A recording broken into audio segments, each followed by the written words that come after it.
எல்லோருக்கும் வணக்கம். அமைதியா உட்காருங்க. அமைதியா ஆரம்பிச்சிடலாமா? தெய்வத்தால் ஆகாதெனினும் முயற்சி தன் மெய் வருத்த கூலி தரும். எல்லோருக்கும் வணக்கம். தொகுதியில் இருக்கக்கூடிய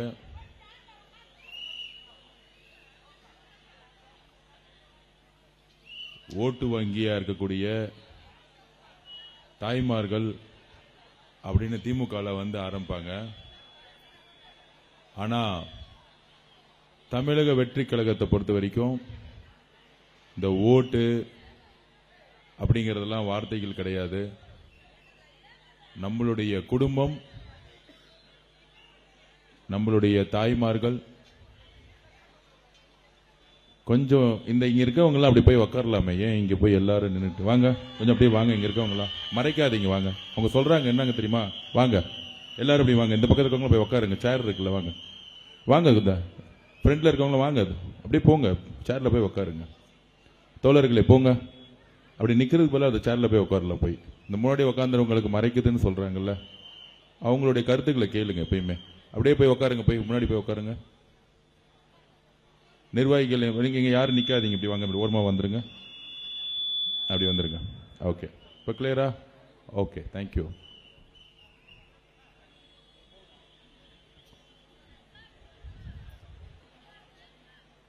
ஹார்பர் தொகுதி துறைமுகம். நம்ம இங்க வெற்றி பெறுவது எந்த அளவிற்கு முக்கியம்? ஏன் முக்கியம்? ஏன் வந்திருக்கோம்? ஏன் வெற்றி பெறணும்? ஒரு வேட்பாளர் தமிழ் வெற்றி கழகத்தில் நம்மளுடைய தலைவர் விஜய் அண்ணன் திரு அசோக் அவர்களை அனௌன்ஸ் பண்ணிட்டாரு. அதனாலயா? முக்கியமா துறைமுகம் தொகுதி ஏன் வெற்றி முக்கியம் அப்படின்னா,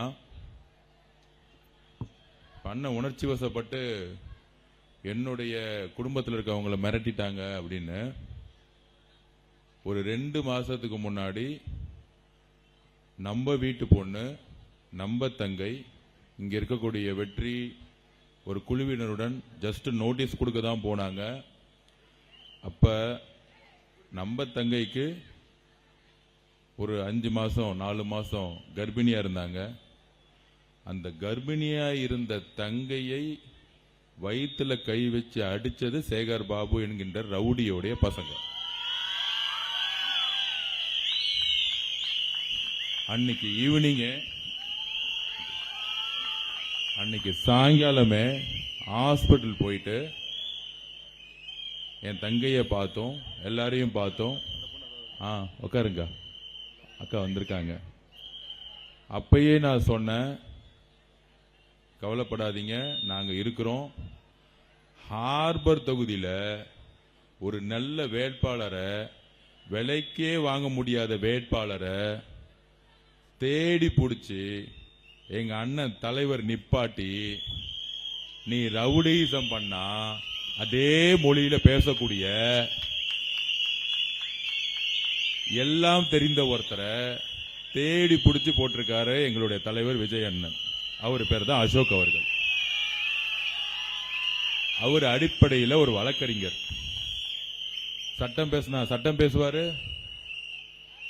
அவர் மொழியில பேசினா அவர் மொழியிலையும் பேசுவாரு. அதனாலதான் இன்னைக்கு சேகர் பாபு என்ன சொல்லிட்டு இருப்பாரு, வட சென்னையோட முகம்னு சொன்னவரு ஹார்பர் தொகுதியில தண்ணி குடிச்சிட்டு இருக்காரு, வெளியவே போவாம. இன்னைக்குதான் துறைமுகத்துல ஒவ்வொரு வீடுலாம் கண்ணுக்கு தெரியுது, தெரு தெரியுது. அம்மா ஓட்டு போடுங்க அப்படின்னு காலில் உளுந்து பிச்சை எடுக்க தெரியுது சேகர் பாபுக்கு. ஆனா போன மாசம் வரைக்கும் கூட 100 ரவுடிங்களை வச்சுக்கிட்டு பெண்களையும் சரி ஆண்களையும் சரி கொச்சையா பேசுறது. வாய திறந்தாலே திமுக காரங்கள தமிழ் மொழியில பெரிய எதுகை மொழியில பேசுவார்னு தெரியும். தைரியம் இருந்தா சேகர் பாபா மேடல ஏறி ஒரு 5 நிமிஷம் பேச சொல்லிடுங்க பாப்போம். வாயிலிருந்து வர வார்த்தையெல்லாம் அந்த மாதிரி வார்த்தை இருக்கும்.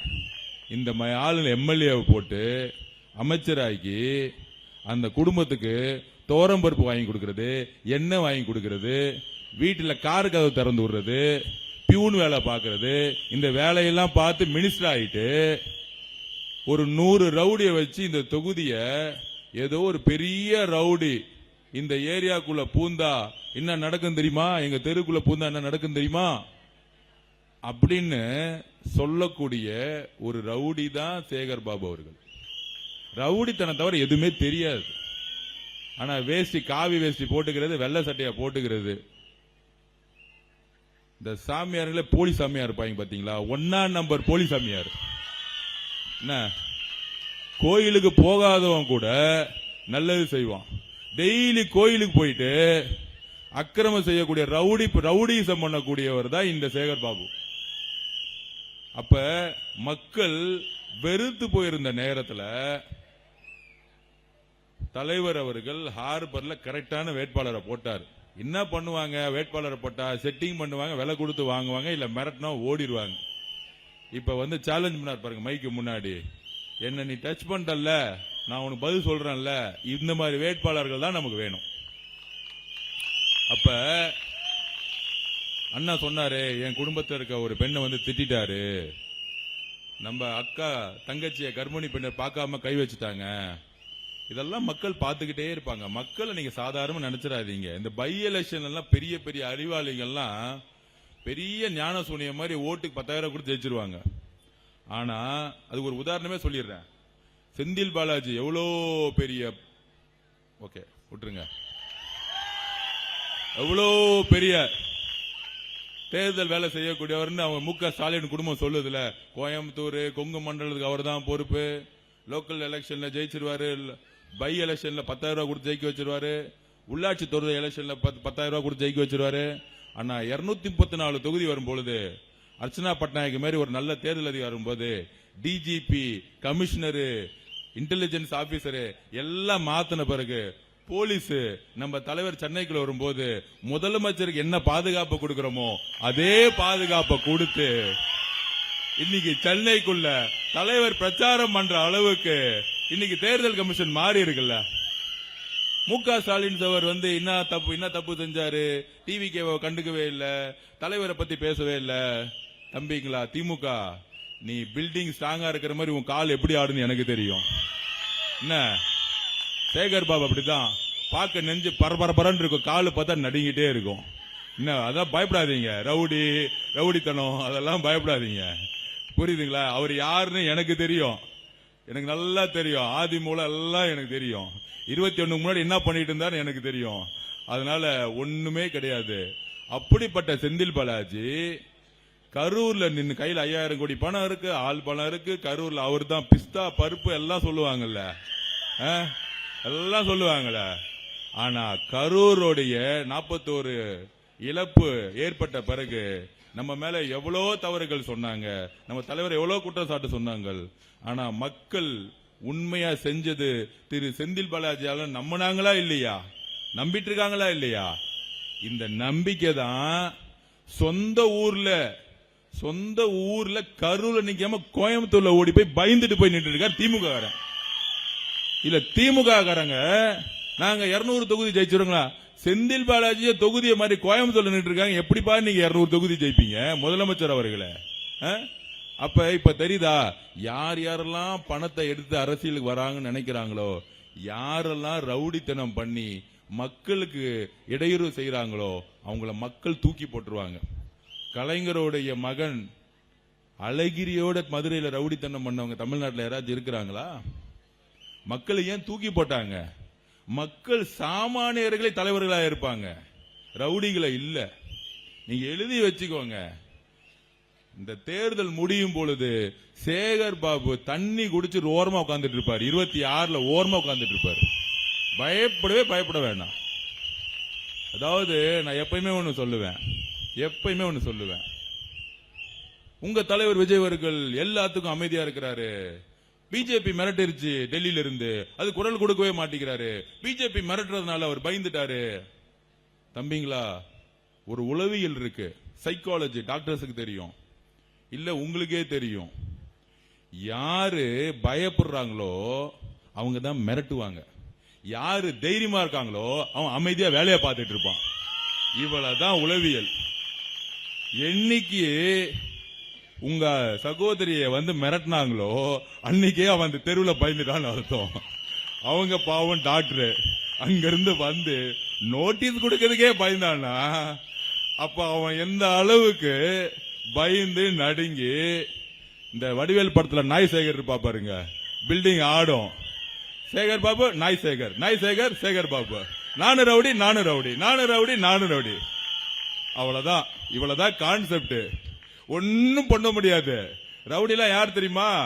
அவங்க கமிஷனரு, அவங்க டிஜிபி, அவங்க இன்டெலிஜென்ஸ் ஆபீசரு, அவங்க அசிஸ்டன்ட் கமிஷனரு, இதெல்லாம் இருந்தாங்கன்னா ரவுடித்தனம் பண்ணிட்டு நம்ம அக்காவை அடிச்ச பிறகு சேகர் பாபு ஒரு நாடகம் பண்ணாரு பாருங்க. இன்னொரு 3 அக்கா கண்ணம்மா பாட்டில இருந்து இறக்கிட்டாரு. அந்த அக்காவை பார்த்தாலே பயமா இருக்கு. அந்த அக்காவை நம்ம அக்கா அடிச்சுட்டாங்களா போய். அந்த அக்கா பாருங்க குழந்தை முகம் மாதிரி இருக்கு.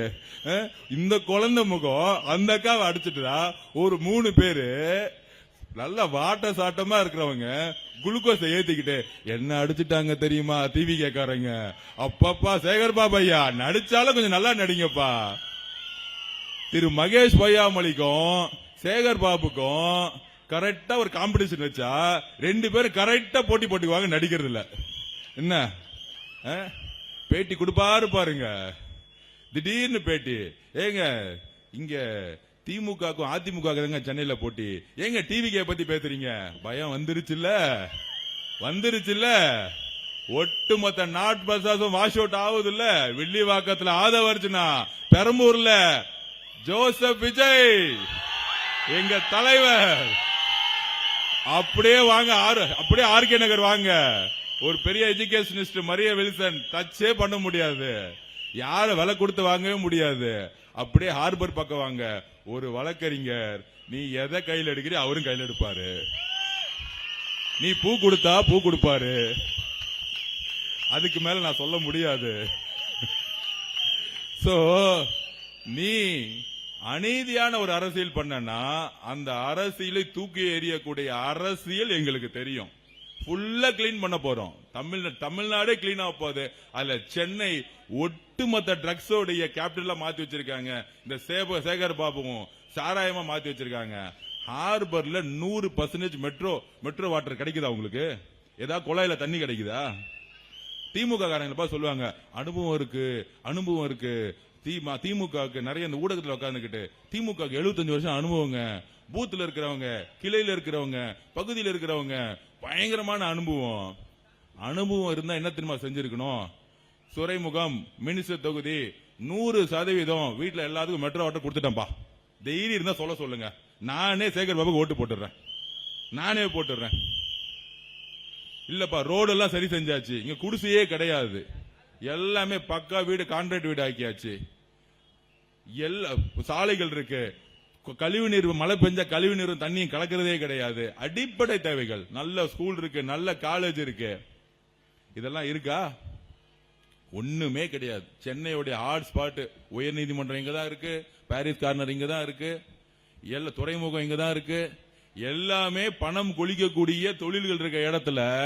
ஆனா ஹார்பர் எப்படி வச்சிருக்காங்க? மனிதர்கள் வசிக்கவே முடியாத மாதிரி ஒரு அடிப்படை வசதி கிடையாது. ஆழ்வார்பேட்டை எப்படி இருக்கு, ஹார்பர் எப்படி இருக்கு? இவர் தான் டெய்லி ஒரு நாளைக்கு 10 தாட்டி ஆழ்வார்பேட்டை போயிட்டு வராரு, போயிட்டு வராரு. அந்த முதல்வர் குடும்பத்துக்கு கிச்சன் பாலிடிக்ஸுக்கு கிச்சன் வேலை பண்றது மட்டும்தான் இவருக்கு தெரியும், வேற ஒண்ணுமே தெரியாது. என்ன kitchen politics minister mister Sekar Babu அப்படின்னு பேரே வச்சிடலாம். இதை தவிர அவருக்கு எதுவுமே தெரியாது. அப்ப இந்த மாதிரி அமைச்சர்களை உருவாக்கக்கூடிய அண்ணா எந்த மாதிரி திமுக உருவாக்குனார்? சமூக நீதி, இருமொழி கொள்கை இப்படி உருவாக்குன திமுக கலைஞராச்சும் சமூக நீதினு சொல்லிட்டு ஒரு 10 குடும்பத்தை, கலைஞருக்கும் ஸ்டாலின் ஐயாவுக்கும் என்ன தெரியுமா வித்தியாசம்? கலைஞர் ஐயா தான் கூட இருக்க 10 குடும்பத்தை வாழ வச்சார். என்னடா மதுரை அழகிரி போ, டெல்லி நீங்க போங்க, இந்த பக்கம் கன்னியாகுமரி ஒருத்தர் 10 குடும்பத்தை வாழ வச்சார். மு.க. ஸ்டாலின் அவர்கள் 10 குடும்பத்தை வலிச்சுட்டு என் மருமக என் மகன் அவ்வளவுதான் 2 குடும்பத்துக்கு பட்டா எழுதிட்டாரு தமிழ்நாடு. இதுதான் அவருடைய மிகப்பெரிய சாதனை. ஒருத்தர் அரசியலை மருமக, இன்னொன்னு எல்லா டிபார்ட்மெண்ட் பணத்தை கட்டிங் பண்றது, கமிஷன் அடிக்கிறது, ஊழல் பண்றது. இதுல இருக்க அமைச்சர்கள்லாம் எப்படி இவங்க சொல்லுவாங்க, நாங்கள் திராவிட கட்சி, பெரியார் கட்சி, அண்ணாவுடைய வழித்தோன்றல். திமுக குடும்பம் சுத்தி யாரு இருக்கிறா? மினிஸ்டர் பேர் சொல்லவா? திரு செந்தில் பாலாஜி. அவர் என்ன பெரியாரிஸ்டா? நான் கேக்குறேன். இல்ல காகித மில்லத்தோட வாரிசா? பக்கத்துல நேரு, வேலு, நம்ம சேகர் பாபு அண்ணன் என்னைக்காச்சும் பேசியிருப்பாங்களா அரசியலை பத்தி?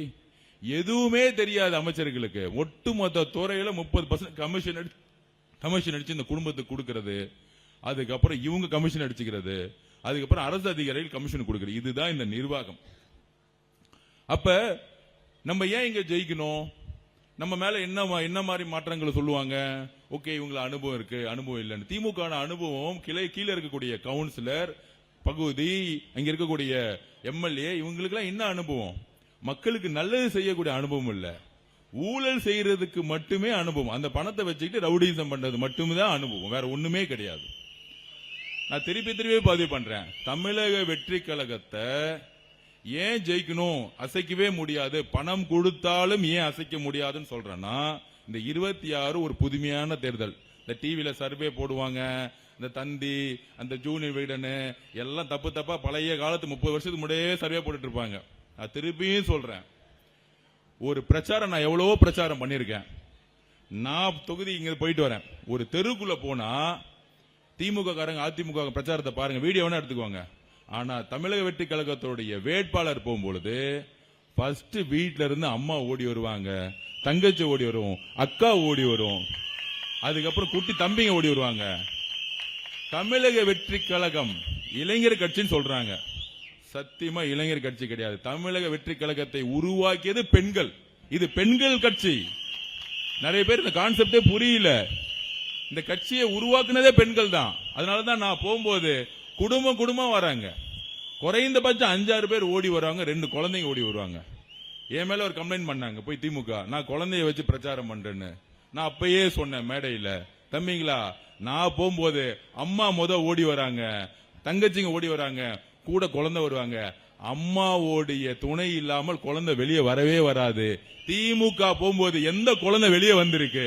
ஏன்னா உங்களை பார்க்கும் போது 10 வயசு குழந்தை அரசியல் பண்ணுது, திமுக தீய சக்தின்னு சொல்லுது. அண்ணா உருவாக்கிய கொடி இருக்கு கருப்பு சிவப்பு, அதையே பார்த்தாலே இது தீய சக்தி கொடின்னு சொல்றாங்க. 10 வயசு குழந்தைக்கு நீங்க அரசியல் தெரிஞ்சிச்சுன்னா அம்மாக்கள் பேசாம அந்த குழந்தைகள் பேசுமா? இதுதான் தமிழக வெற்றி கழகத்துடைய வெற்றி. அப்படி இருக்கும் பொழுது சேகர் பாபு அவர்கள் தன்னுடைய அடியாளை வச்சு நீங்க பிரச்சாரம் பண்ணும் பொழுது, நோட்டீஸ் கொடுக்கும் பொழுது என்ன கேவலமா பேசுவாங்க. இதை தவிர எதுவுமே அவங்களுக்கு தெரியாது. வேற என்ன தெரியும்? பெண்ணை வைத்து அரசியல் செய்யக்கூடிய கட்சி, அசிங்கமா பேசக்கூடிய கட்சி திமுக. அம்மா ஜெயலலிதா அம்மாவை சட்டசபை போது இந்த சேரிய இழுத்து கிழிச்சு தூக்கி வெளியே போட்டது. ஆனா அதே மக்கள் 2 வருஷத்துல 234 தொகுதி 232 தொகுதி வெற்றி பெற வச்சாங்க. ஏன் தெரியுமா? நீ சேலையை தொட்ட, நீ டெபாசிட் கூட இல்லைன்னு சொன்னது தமிழக மக்கள். இது வரலாறு, இதுதான் வரலாறு, இது தெரிஞ்சுக்கோங்க. மக்கள் கரெக்டான டைம்ல கரெக்டான நேரத்தில் தூக்கி எறிவாங்க. இங்க யாரும் பெரிய ஆள் கிடையாது. 234 தொகுதி வரும்பொழுது இங்க மன்னர்கள், பணம் வச்சிருக்கவன், முதலமைச்சரா இருக்கிறவன், அமைச்சரா இருக்கவன், எம்எல்ஏவை ஜெயிக்கிறதுக்கு சாதாரணமா ஜெயிச்சிட முடியாது. ஏன்னா மக்கள் கடைசி 3 நாள்ல முடிவு பண்ணுவாங்க. தமிழ்நாட்டு மக்கள் எப்ப முடிவு பண்ணுவாங்க? கடைசி 3 நாள்ல முடிவு பண்ணுவாங்க. இவன் தப்பு, இவன் ரைட். அது வரைக்கும் அமைதியா இருப்பாங்க, பேசவே மாட்டாங்க. 50% மக்கள் பேசவே மாட்டாங்க, அமைதியா பாத்துக்கிட்டே இருப்பாங்க. யாரு அடிக்கிறாங்க, யாரு அடி வாங்குறா, யாருக்கிட்ட உண்மை இருக்கு, யாரு 5 வருஷம் கொடுக்கும் பொழுது இதே சேகர் பாபு தெருக்கு தெரு மக்களை பார்த்தாங்களா? இல்ல இங்க இருக்கக்கூடிய பெண்களை பார்த்தாங்களா? இங்க இருக்க குடும்பத்தை பார்த்தாங்களா? எப்ப பார்த்தாலும் ஒரு 1000 பெட்ஷீட்டை கொடுக்கிறது, ஒரு 1000 சாரியை கொடுக்கிறது, ஒரு அரிசி மூட்டையை கொடுக்கிறது, ஏமாத்து ஃப்ராடு பையன், ஃப்ராடு. மக்களை இந்த மாதிரி துணியை கொடுத்துட்டு ஏமாத்திலான்னு சும்மா டிவியில எப்ப பார்த்தாலும் கொடுத்து ஒரு ஃப்ராடு தனம் பண்ணக்கூடிய அமைச்சர்களை உருவாக்கி இருக்காங்க. இதனாலதான் எனக்கு கோபம் வருது. என்ன மாதிரி அரசியலை அண்ணா உருவாக்கினார், என்ன மாதிரி கட்சியை அண்ணா உருவாக்கினார். கலைஞர் அபகரிச்சாரு, திமுக ஸ்டாலின் கட்சியை முடிச்சிட்டாரு. இப்படி சொன்னார்ல, கட்சி முடிஞ்சிச்சுன்னு அர்த்தம். திமுக முடிச்சிட்டாரு, அவரோட பிரிவில முடிச்சிட்டாரு. அப்படி இருக்கும் பொழுது இங்க இருக்கக்கூடிய அண்ணன் அசோகன் சொல்றேன், உணர்ச்சி வசப்படாதீர்கள். நீங்கள் மக்கள்கிட்ட போய்கிட்டே இருங்க. அடிச்சாலும் உங்க பக்கத்துல 4 கேமரா வச்சுக்கோங்க. அவங்க அடிச்சாலும் கேமரா ரெக்கார்ட் பண்ணுங்க. திட்டுறதெல்லாம் ரெக்கார்ட் பண்ணுங்க. மக்கள்கிட்ட போய் கொண்டு சேர்ப்போம். மக்கள் எப்படி அம்மா ஜெயலலிதாக்கு ஜெயிக்க வச்சு கருணாநிதி டெபாசிட் எல்லாம் பண்ணாங்களோ, நம்மளுடைய உணர்ச்சிகள் தேர்தலில் வெற்றியா காமிக்கணும். ஒரு வெற்றி இந்த மாதிரி ரவுடிசத்தை ஒரு சாமானியர்கள் சேர்ந்து தூக்கி எறிஞ்சாங்கிற வரலாறு இருக்கணும். இதுதான் வரலாறு. வரலாறு என்ன சொல்லுது? கலைஞருடைய பையன் திரு அழகிரிகள் எங்க இருக்கிறார் இன்னைக்கு? அவன் குடும்பம் எங்கேயாச்சும் அரசியல் இருக்கா? மக்கள் தூக்கி எறிஞ்சிருவாங்க. காலமும் நேரமும் இயற்கையும் தூக்கி எறியும். யாரும் இங்க பெரியாலே கிடையாது. நான் திருப்பி பண்ணுவேன். எந்த தலைவரை அழுத்தம் கொடுத்து அமுக்குறாங்களோ, எங்க தலைவர் விஜய் அவர்கள் நடிப்பை விட்டுட்டு ஜஸ்ட் அரசியலுக்கு வந்தார். பிரச்சாரம் பண்ண உள்ள கரூர் பிரச்சனையை பண்ணாங்க. மிகப்பெரிய அழுத்தத்தை கொடுத்தாங்க. கிட்டத்தட்ட முன்னாடி SOP போட்டு 40 நாள் ஆக்குவாங்க தலைவருடைய பிரச்சாரத்துக்கு பர்மிஷனுக்கு. இன்னைக்கு அர்ச்சனா பட்நாயக் ஒரு மேடம் வந்து தேர்தல் கமிஷன் அரசு அதிகாரிகளை மாத்தின பிறகு 48 மணி நேரத்தில் எப்படி பர்மிஷன் கிடைக்குது? இதே காவல்துறை தானே, இதே SP தானே, இப்ப இருக்க இதே SP தானே. கன்னியாகுமரியில் போயிட்டு வரும்போது எப்படி கரெக்டா மக்கள் பாதுகாப்பு கொடுத்து கரெக்டா வந்து தலைவர் பிரச்சாரம் முடிச்சிட்டு வராரு. ஆனா இந்த 8 மாசத்துல ஏன் நடக்கல? இதுதான் காவல்துறை பர்மிஷன் கொடுத்தாலும் மக்களுக்கு பாது கொடுக்காம அதிகமா கூட்டம் வரும்போது எல்லாம் இடிச்சுக்கிட்டு மக்கள் சாவட்டும், செத்த தலைவர் மேல பழி போடலான்னு ஒரு கேவலமான அசிங்கமான அரசியலை உருவாக்கிய திரு மு க ஸ்டாலின் அவர்கள். அதுக்கு செந்தில் பாலாஜி, மகேஷ் பொய்யாமொழி, உதயநிதி அவர்கள் உடந்தை. இதுதான் ஒரு அசிங்கமான அரசியல். திரு விஜய் அவர்களுக்கு எதிரா ஒரு அரசே எதிர்த்து நின்னுச்சு. திமுக கட்சி இல்ல, ஒரு கவர்மெண்ட் எதிர்த்து நின்னுச்சு. அதையெல்லாம் தாண்டி தான் பிரச்சாரம் பண்ணி தலைவர் நின்றுட்டு இருக்காரு. தேர்தல் வந்துச்சு. தமிழக வெற்றி கழகத்துக்கு ஏன் இவ்வளவு பிரஷரு? ஏன் ஊடகத்துல இவ்வளவு நமக்கு விமர்சனம் வருது? என்ன சிச்சுவேஷன்னா, நான் சொல்றேனே, ஏன் அவங்க பயப்படுறாங்க அப்படின்னா, எம்ஜிஆருக்கு அப்புறம் ஜெயலலிதா அம்மாக்கு அப்புறம் இங்க தலைவர்களே இல்லாம போயிட்டாங்க. நல்ல நிர்வாகி நினைச்சுதான் ஸ்டாலினை உருவாக்குனாங்க. அவர் தலைவர் கிடையாது. ஸ்டாலின் அவர்கள் தலைவர் கிடையாது, நிர்வாகி. தலைவர்னா மக்களை வசீகரிக்கக்கூடிய, மக்களை நேசிக்கக்கூடிய, மக்கள் நம்பிக்கையும் அன்பும் உருவாக்கக்கூடிய இருக்கவங்க தான் தலைவர்கள்.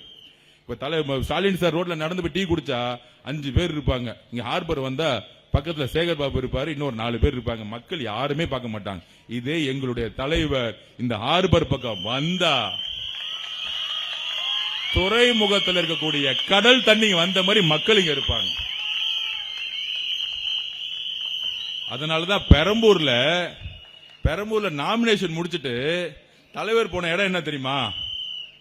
எனக்கு என்ன மக்கள் ஆதரவு இருக்குன்னு காமிக்கணும்னு போனது. மித்த தொகுதிக்கு போவாங்க. கொளத்தூர்ல போய் நின்னு காமிச்சாரு. காலையில ஸ்டாலின் சாருக்கு நாமினேஷன் போய் யாருமே வரல. நம்ம தலைவருக்கு ஒட்டுமொத்த கொளத்தூர் வந்து உட்கார்ந்தாங்க. அப்ப மக்கள் ஆதரவு யாருக்கு இருக்கு? நம்மளுடைய தலைவருக்கு இருக்கு, நம்ம கட்சிக்கு இருக்கு. அதை உடைக்கணும்னா இந்த ரவுடிசம் பணத்தை வச்சு மிரட்டுற தவிர அவங்களுக்கு எந்த வேலையுமே கிடையாது. ஒன்னே ஒன்னு புரிஞ்சுக்கோங்க. தமிழக வரலாற்றுடைய ஹிஸ்டரியிலே சொல்றேன், திமுக கிட்ட 26 கட்சி கூட்டணி இருக்கு. அதிமுக பிஜேபி கிட்ட 10 கட்சி கூட்டணி இருக்கு. அப்புறம் இன்னொருத்தர் நம்மள திட்டிக்கிட்டே இருப்பார் ஓரமா, யாருன்னு உங்களுக்கு தெரியும்.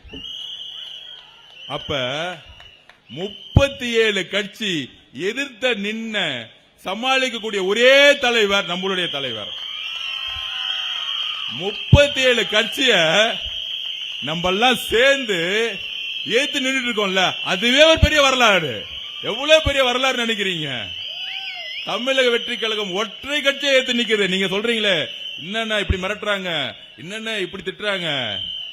இவ்வளவு கட்சி ஏத்து நின்னாலும் ஒரு வேட்பாளர், சாதாரண வேட்பாளர் போகும்போது என்னப்பா குடும்பமா அவங்க ஓட்டு போட போயிட்டாங்க, 37 கட்சி காணாம போயிருச்சேன்னு திரு அசோக் அவர்களுடைய தலைவருடைய வேட்பாளர் போட்டும் போது பயத்தினாலதான் வாயில கெட்ட வார்த்தை வருது. இங்க யாராச்சும் சுயேட்சை நிப்பாங்க, பாத்திருக்கீங்களா? இந்நேரம் ஒரு 10 பேர் சுயேட்சை நின்றுப்பாங்க. இந்த சுயேட்சைகளுக்கு எதிரா ஏதாச்சும் கெட்ட வார்த்தை பேசியிருப்பாரா சேகர் பாபு அவர்கள்? ஏன் பயம் இல்ல? வேணாம்பா இது. ஏன்னா அவங்களுக்கு பயம் இல்ல. அவர் போட்டியில நினைச்சுக்க மாட்டாங்க. ஆனா திரு அசோக் அவர்களை பத்தி ஏன் பயப்படணும்? ஒரு தெருக்குள்ள போகும்போது நம்ம ஆளுங்க என்ன இருக்கு, காசு எடுத்துட்டா போறோம், 5000 காசு எடுத்துட்டா போறோம், இல்ல இவர் மாதிரி மிக்சி பிரிட்ஜ் அது இதுன்னு கொடுக்குதா போறோம். வெறும் ஒரு நோட்டீஸ். அந்த நோட்டீஸ்ல தலைவருடைய முகம், இன்னொரு முகம் என் அண்ணனுடைய முகம். இந்த ஒரு முகத்துக்கே பயம் வந்துருச்சு, வேற ஒண்ணுமே கிடையாது. அப்ப மக்கள் வெறுத்து போயிருக்காங்க. இந்த மாதிரி ஆளுங்களை பார்க்கும்போது வெறுத்து போயிருக்காங்க. பெரிய பெரிய தலைவர்கள் 234 தொகுதி தேர்தல் வரும்போது காணா போயிருக்காங்க. அதனால நீங்கள் உறுதியாக இருங்கள். அதுக்கப்புறம் இன்னைக்கு நாட்டோட நிலவரம் என்ன போயிட்டு இருக்கு, இன்னைக்கு பாராளுமன்றத்தில் என்ன போயிட்டு இருக்கு, நம்ம மேல என்ன எப்ப பார்த்தாலும் விமர்சனம் சொல்லிட்டே இருப்பாங்க. இவங்க தேர்தலுக்கு அப்புறம் தமிழக வெற்றி கழகம் தேர்தலுக்கு அப்புறம் பெரும்பான்மை கிடைக்கலன்னா பிஜேபியோட சேர்ந்துருவாங்க. பிஜேபியோட சேர்ந்து அவர் கவர்மெண்ட் ஃபார்ம் பண்ணிடுவாரு. இது யார பரப்புறது? திமுக காரங்க. பரவாயில்ல, 200 தொகுதி ஜெயிச்சன்னு சொல்லிட்டு இருந்த திமுக காரங்க இன்னைக்கு மெஜாரிட்டி யாருக்கும் கிடைக்காது, ஆட்சிக்கு வந்த பிறகு இவங்க பிஜேபி எடுத்து வந்தாங்க, திருப்பி ஒரு பொய்யா பேசிட்டு இருக்காங்க. துறைமுகம் தொகுதியில் இருக்கக்கூடிய என்னுடைய இஸ்லாமிய சகோதரர்களே, என்னுடைய இஸ்லாமிய சகோதரிகளே, நாங்கள் உறுதியாக சத்தியமாக சொல்லுகிறோம், தலைவர் கட்சி ஆரம்பிக்கும் பொழுது சொன்ன வார்த்தை கொள்கை எதிரி பிஜேபி, கொள்கை எதிரி பிஜேபி, கொள்கை எதிரி பிஜேபி. அரசியல் எதிரி திமுக. ஏன்னா இந்த குடும்பம் ஊழலும் நிர்வாகம் தவறும் செய்யும் பொழுது அதை எதிர்க்கக்கூடிய வலிமை இருக்கு. 2024 திமுக போட்ட 22 கேண்டிடேட்ல ஒரு முஸ்லீம் கிடையாது, ஒரு முஸ்லீம் சகோதரர் கிடையாது. இப்ப தெரியுதா இங்க எப்படி பேசிக்கிட்டு நம்மள பிஜேபி கூட அவங்க பராசக்தி படத்தை ரிலீஸ் பண்ணிக்கிட்டு நம்ம ஜனநாயகன் படம் இன்னைக்கு வரைக்கும் ரிலீஸ் ஆகாம இருக்கு. யாரு பிஜேபி கூட சேர்ந்தார்கள்? யாரு பிஜேபி கூட சேர்ந்தா? திரு மு க ஸ்டாலினுடைய மகன் உதயநிதி அவர்கள் நடத்தக்கூடிய ரெட்ஜை நிறுவனம், தன்னுடைய பேரன் நடத்தக்கூடிய இன்பநிதி நடத்தக்கூடிய ரெட்ஜை நிறுவனம் தயாரித்த பராசக்தி படம் சொன்ன தேதியில் ரிலீஸ் ஆயிருச்சு. அதுக்கு சர்டிபிகேட் கொடுத்தது பிஜேபி தலைமையில் இருக்கக்கூடிய எல் முருகன் மினிஸ்டர் இருக்கக்கூடிய சென்சார் போர்டு. ஆனா அதே பிஜேபி மினிஸ்டர் கூடிய எல் முருகன் ஜனநாயகன் படத்தை நிப்பாட்டினாரா இல்லையா? இஸ்லாமிய சகோதரிகளே கேளுங்கள் இந்த கேள்விய. நான் லிங்கே கொடுத்துறேன், திமுக காரன் தப்பு பண்ணா மாட்டிக்குவான். லிங்கே கொடுத்துறேன். படம் ரிலீஸ் ஆன 1 வீக்ல, ஒரே வாரத்துல திரு பிரதம மந்திரி மோடி அவர்கள் நடத்தின பொங்கல் பங்கன்ல, எல் முருகன் நடத்தின பொங்கல் பங்கன் டெல்லியில திரு உதயநிதி அவர்கள் ஒட்டுமொத்த அந்த படத்தோடைய ஹீரோ ஹீரோயின் அங்க இருக்கக்கூடிய மியூசிக் டைரக்டர் ஒட்டுமொத்த குழுவையும் அந்த படத்துக்கு அந்த பொங்கல் விழாக்கு அமிச்சாரா இல்லையா? இதுதான் செட்டிங்னு சொல்றோம். நாங்கள் அழுத்தத்தை எதிர்கொண்டு இருக்கோம். அந்த அழுத்தத்தை தைரியமாக எதிர்க்கக்கூடிய வல்லமை திரு ஜோசப் விஜய் அவர்களுக்கு இருக்கு. இதை புரிஞ்சுக்கோங்க. தன்னுடைய பெயரை வேட்பாளர் அறிவிக்கும் பொழுது விஜய்னு சொல்லி இருக்கலாம். ஆனா ஒரு வார்த்தை டெல்லிக்கு பிஜேபி புரிய வைக்கிறதுக்காக சொன்ன வார்த்தை என்ன தெரியுமா? என்னுடைய பெயர் ஜோசப் விஜய். நான் ஒரு சிறுபான்மை சமூகத்திலிருந்து வந்திருக்கலாம், நீ அரசியல் ரீதியா பேசலாம். ஆனா தமிழ்நாட்டில் இருக்கக்கூடிய மக்கள், அது இந்துவாக இருந்தாலும் முஸ்லீமாக இருந்தாலும் கிறிஸ்துவராக இருந்தாலும் எந்த மதத்தை இருந்தவர்களாகவும் என்னை தன்னுடைய குடும்பத்தில் ஒரு பிள்ளையா பாக்குறாங்க. எனக்கு மதமே கிடையாது, ஜாதியே கிடையாதுன்னு சொன்னதுக்காக அவருடைய பதில கொடுத்தாரு. அதனால இஸ்லாமிய சகோதரிகளே, சகோதரர்களே, கிறிஸ்துவ சகோதர சகோதரிகளே, அதிகாரமும் பணபலமும் எத்தனை ஆயிரம் கோடி கொடுத்தாலும் இல்ல என்ன அதிகாரம் அவங்க பிஜேபி பக்கத்துல கொடுத்தாலும் நாங்கள் உறுதியாக சொல்லிக்கிறோம். என்ன அழுத்தம் வந்தாலும் நாங்கள் திருப்பி பண்றோம். என்ன அழுத்தம் வந்தாலும், ஏன் எங்களை சிறையில் தூக்கி போட்டாலும், எங்கள் உயிரே போனாலும் பிஜேபியுடன் எப்பொழுதும் தமிழக வெற்றி கழகம் கூட்டு சேராது சேராது சேராது என்பதை நாங்கள் உறுதியுடன் கூறுகிறோம். உறுதியுடன் கூறுகிறோம், ஆணித்தரமாக கூறுகிறோம். இதை நாங்கள் தெளிவு பண்றோம். பெரியார் அவர்கள் உருவாக்கிய, அண்ணா அவர்கள் கனவு கண்ட புரட்சி தலைவி அம்மா அவர்கள் என்ன நினைச்சாங்களோ, மோதியா லேதியான்னு கேட்டாங்க. அந்த உணர்வும் அந்த நெஞ்சமும் எங்க கிட்ட இருக்கு. உறுதியா சொல்ற எங்க கிட்ட இருக்கு. எப்பொழுதும் கிடையாது. நான் வில்லிவாக்கத்துல என்னோட பிரச்சாரம் வைக்கும் போது ஐநாவரம் மசூதியில இருந்து என் பிரச்சாரத்தை ஆரம்பிச்சேன். ஆதவர்ச்சி நான் மசூதியில இருந்து ஆரம்பிச்சேன். இதுதான் உண்மை. இது ஓட்டுக்காக கிடையாது. இந்த சமூகம் எப்பொழுதும் மதசார்பற்ற கொள்கையில், சமூக நீதி கொள்கையில் தமிழக முன்னேற்ற தமிழக வெற்றி கழகம் எப்பொழுதும் உறுதியாக இருப்போம். முதல் நாள் மாநாட்டை சொன்னாரு. சொன்னா செய்யக்கூடிய வலிமை எங்க தலைவருக்கு இருக்கு, தமிழக வெற்றி கழகத்திற்குரிய எங்களுக்கும் இருக்கு. எங்களுக்கு எந்த பயமும் கிடையாது. ஏன்னா மக்கள் எங்களை நம்புகிறார்கள், நாங்கள் மக்களை நம்புகிறோம். அதுதான் அண்ணன் சொன்னாரு, நான் அழுதா மக்கள் அழுவாங்க, மக்கள் அழுதா நாங்க அழுவோம். இதுதான் தமிழ் வெற்றி கழகம். இவ்வளவுதான். இதுதான். இது ஒரு குடும்பம். நீங்க கட்சின்னு சொல்றீங்க, பூத் இருக்கான்னு கேக்குறீங்க, கிளை இருக்கான்னு கேக்குறீங்க, பகுதி இருக்கான்னு கேக்குறீங்க. தமிழக வெற்றி கழகம்ங்கிறது குடும்பம். 4 குடும்பம் சேர்ந்தா ஒரு பூத்து. அவ்வளவுதான் எங்களுக்கு. என் குடும்பமே பாத்துக்கோ. நீ சொல்ற வார்த்தை இல்ல அரசியல் கட்சி. என் குடும்பத்துல எங்க அக்கா பூத்துல போய் உட்காருவாங்க, எங்க அம்மா உட்காருவாங்க, எங்க அத்தை போய் உட்காருவாங்க, எங்க பெரியப்பா உட்காருவாங்க, அண்ணன் சித்தப்பான் போய் உட்காருவாங்க. அவங்க கிட்ட போய் நீ 50,000 இல்ல 5 லட்சம் பேசினாலும் விலைக்கு போக மாட்டான். எழுதி வச்சுக்கோ. இதெல்லாம் கமிஷன் அடிச்சு கொள்ள அடிச்சுக்கிறதுலாம் திமுக கூட குடும்பம், கீழே இருக்கக்கூடிய அமைச்சர்கள், கீழே இருக்கக்கூடிய விவசாயிகள். ஒரு படம் வந்துச்சு, நீங்க பாத்திருப்பீங்க.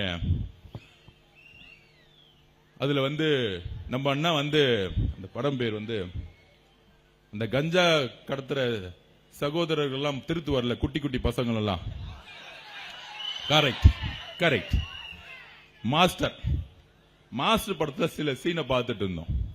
அதுல இந்த கஞ்சா அடிக்க சிறுவர்கள் எல்லாம் மாத்துவார். அதுல ஒரு வில்லன் இருப்பாப்ல, நம்ம விஜய் சேதுபதி அண்ணன். அப்போ திடீர்னு போவாரு. சேகர் பாபு யாருன்னு நான் சொல்லிடுறேன். விஜய் சேதுபதி ஒரு கேட்டுக்குள்ள போய் கீழே 4 ரவுடிங்கெல்லாம் உட்கார்ந்துருப்பாங்க. தெரியுமா அந்த சீனு? அப்ப சொல்லுவாங்க, நீ எல்லாம் நிறுத்தி நிக்கிறியான்னு கீழே உட்காந்து பரம்பரையா ஒருத்தன் பணக்காரனா இருப்பான் பாருங்க, அவன் சொல்லுவான். அப்ப சொல்லுவாரு, உங்ககிட்ட இருக்க ஆள் எல்லாம் பணத்துக்கு விலை போறவன், என் கிட்ட இருக்க ஆள் எல்லாம் விசுவாசத்துக்கு கூட இருக்கிறவன், அதை ப்ரூவ் பண்ணுவான்னு காமிப்பான். கேட்ட முறான்னு சொல்லுவாரு, தனியாலாம் நிப்பாப்ல. அந்த சீன் தான் இப்ப திமுகக்கு. நம்ம அசோக் அண்ணன் தான் விஜய் சேதுபதினு வச்சுக்கோங்க. இல்ல அதுல வில்ல, ஆனா அந்த சீனுக்கு மட்டும் எடுத்துக்குவாங்க. அந்த மாதிரி போயிட்டு சேகர் பாபு எல்லா இடத்துலயும் 5 லட்சம் 10 லட்சம் கொடுத்து ஆள்லாம் வச்சுக்கிட்டு ஓட்டு கேட்கறதெல்லாம் பணம் கொடுத்தா போதும் ஜெயிச்சலாம் நினைச்சிட்டு இருக்காரு. ஆனா விஜய் சேதுபதி சொல்லுவாரு, அவங்க ஆளுகிட்டே போயிட்டு நான் உனக்கு 50 லட்சம் கொடுக்கறேன்னு சொன்னேன்னா அவங்க ஆளுங்களே காலி பண்ணிடுவாங்க. சேகர் பாபு காலி பண்றது யாருன்னா திமுக கட்சிக்காரங்களை இந்த காலத்தை காலி பண்ண போறாங்க. உள்கட்சி பிரச்சனையே காலி பண்ணிரும். எனக்கு தெரியும் திமுக என்னன்னு தெரியும். அதனால அண்ணன் அசோக் அண்ணன், நீங்க கவலைப்பட வேண்டாம். உங்ககிட்ட குடும்பமா எம்ஜிஆர் அவர்களுக்கு அப்புறம் ஒரு மிகப்பெரிய ஆதரவு பெண்கள் இருக்காங்க. அந்த பெண்களுடைய சக்திய நீங்க வலுவாக்குங்க, அவங்கள போய் சந்திங்க, அவங்கள பாருங்க. நீ வீடு வீடா போய் பார்த்துட்டு இருக்கீங்கன்னு எனக்கு தெரியும். அதனால சேகர் பாபு அவர்களை பத்தி நீங்க தயவு செஞ்சு பேசுறதை இன்னையோடு நிப்பாட்டிட்டு 4 நாள் தான் இருக்கு, ஒவ்வொரு வீடா போவோம், பூத்துல இருக்கவங்கள நல்ல நிர்வாகிகள் நல்ல குடும்பமா போடுங்க அப்படிங்கறத பதிவு செய்து இந்த ஹார்பர்ல அவரை பத்தியே பேசாதீங்க. அவர் அவுட் ஆஃப் ரெக்கார்டு போயிட்டாங்க, கவலைப்படாதீங்க. அதுக்கப்புறம் இன்றைக்கு பார்லிமெண்ட்ல என்ன நடந்துகிட்டு இருக்கு, தமிழக வெற்றி கழகம் என்ன ஸ்டாண்ட் எடுத்திருக்காங்க, டீலிமிட்டேஷன், உமன்ஸ் ரிசர்வேஷன் பில் என்ன ஸ்டாண்ட் எடுத்திருக்காங்க. தலைவர் அவர்கள் அப்பயே எக்ஸ்ல பதிவிட்டாரு, டீலிமிட்டேஷனுக்கு என்னுடைய குரல் என்ன, அதுல தெளிவு பண்ற இடத்துல நாங்கள் இருக்கிறோம். ஏன்னா திமுகவுடைய பிரச்சாரம் அங்க டீலிமிட்டேஷன் எதுக்குறன்னு மட்டும் இல்லாமல் இது அரசியலாக இங்க மாக்கும் பொழுது நம்மளுடைய உணர்வுகள் என்னன்னு சொல்ல வேண்டிய இடத்துல நம்ம இருக்கிறோம். அப்ப டீலிமிட்டேஷன் எப்ப உருவாச்சு? 1971 மக்கள் துறை கணக்கெடுப்பு நடத்தினாங்க. 1973 அதுக்கப்புறம் பார்லிமெண்ட் ஃபுல்லா எல்லா இடத்துலயும் அன்னைக்கு மறுசீரமைப்பு உருவாக்குனாங்க. அதுக்கப்புறம் 25 வருஷம் இந்திரா காந்தி அம்மா தள்ளி போட்டாங்க. அதுக்கப்புறம் வாஜ்பாய் அவர்கள் தள்ளி போட்டாங்க 25 வருஷம். 2026 வந்துருச்சு. இன்னைக்கு டீலிமிட்டேஷன் பண்ணியே அவனு நிக்கிறாங்க. டீலிமிட்டேஷன் பண்றதுக்கு முன்னாடி என்ன பிரச்சனை? திரு ராகுல் காந்தி அவர்கள் பேசினாலும் நமக்கு உடன்பாடு இருக்கு. 2023 உமன் ரிசர்வேஷன் பில் கொண்டு வந்தாங்க. மகளிருக்கான இடஒதுக்கீடு 33%. நாட்டில் எல்லோரும் சேர்ந்து குரல் கொடுத்தோம், அதை வரவேற்றோம். 543 பார்லிமெண்ட் தொகுதியில கண்டிப்பா உமனுக்கு ரிசர்வேஷன் 33% வரணும், பலகால போராட்டம், அதை நிறைவேற்றணும்னு சொன்னோம். அதை அவங்க நிறைவேற்றினாங்க. நிறைவேற்றிட்டு என்ன சொன்னாங்க? மக்கள் கணக்கெடுப்பு துறை பாப்புலேஷன் சென்சஸ் நாங்க எடுக்கணும், அதுக்கப்புறம் சாதிவாரி கணக்கெடுப்பு நாங்க நடத்தணும். இது ரெண்டையும் நடத்தி முடிச்ச பிறகு நாங்கள் மகளிருக்கான இடஒதுக்கீடை கொடுப்போம் அப்படின்னு தள்ளி போட்டாங்க. சோ தள்ளி போடும் போது அன்னைக்கு குரல் கொடுத்தோம். அப்ப நீங்க முதல்ல ஆட்சிக்கு 15 வருஷமா கிட்டத்தட்ட எத்தனை வருஷம் ஆச்சு? 12 வருஷம் ஆச்சு ஆட்சிக்கு வந்து. 12 வருஷமா வந்து ஏன் மக்கள் தொகை கணக்கெடுப்பு நடத்தல? 12 வருஷமா ஏன் வந்து சாதிவாரி கணக்கெடுப்பு நடத்தலன்னா அவங்களோட அடிப்படை கொள்கையை சாதிவாரி கணக்கெடுப்பு நடத்தக்கூடாது. அவங்க ரிசர்வேஷனுக்கு எதிரானவர்கள் பிஜேபி. அதை நம்மளும் குரல் கொடுத்தோம். அப்ப இது ரெண்டும் பண்ணாம நாங்க மகளிருக்கான இடஒதுக்கீடு பண்ண மாட்டோம்னு சொன்னாங்க. அதுக்கப்புறம் ஒன் நேஷன் ஒன் எலெக்ஷன் சொன்னாங்க. அதையும் நம்ம கடுமையாக எதிர்த்தோம். அதுக்கப்புறம் இப்ப எப்படி வந்து உமன் ரிசர்வேஷனை டீலிமிட்டேஷனோட தொகுதி மறுசீரமைப்பை சேர்த்து ஒரு குழப்பத்தை உருவாக்கி இருக்காங்கன்னா, ஃபர்ஸ்ட் ஒரு குழப்பம், மக்கள் தொகையின் அடிப்படையில் எம்பிக்களை அதனுடைய பிரதிநிதித்துவத்தை இன்க்ரீஸ் பண்றது. அதை கடுமையாக எதிர்த்தோம். ஏன்னா வளர்ச்சி பொருளாதார முன்னேற்றம்னு சொல்லிட்டு 1973 இருந்து இந்திரா காந்தி அம்மா வந்து அன்னைக்கு வந்து பாப்புலேஷனை குறைக்க சொன்னாங்க. நம்மளுடைய கல்வியிலையும் முன்னேற்றத்திலையும் நம்ம வந்து போக்கஸ் பண்ணி இன்னைக்கு இருக்க ஒவ்வொரு வீட்லயும் ஒரு குழந்தைகள் 2 குழந்தைகள் மேல கிடையாது. நம்ம முன்னேற்றத்தை போக்கஸ் பண்ணோம். அதனால பாப்புலேஷன் குறைஞ்சிச்சு. ஆனா வட இந்தியாவில் பாப்புலேஷன் அதிகமாயிருச்சு. அப்ப முன்னேற்றத்திற்காக நம்ம பாப்புலேஷனை குறைச்சோம். இன்னைக்கு எம்பிக்ல பாப்புலேஷன் அடிப்படை மக்கள் தொகை அடிப்படையில் குறைக்கணும்னு சொல்லிட்டு ஒரு பில்ல பாஸ் பண்ண நினைச்சாங்க. அதை கடுமையாக நம்ம எதிர்த்து நின்னோம்.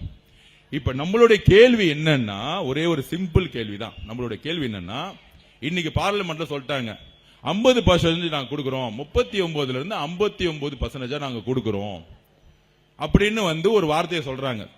39 எம்பில இருந்து 59 எம்பியா நாங்க கொடுக்கிறோம் அப்படின்னு ஒரு வார்த்தையை சொல்றாங்க. அதுவும் தவறு.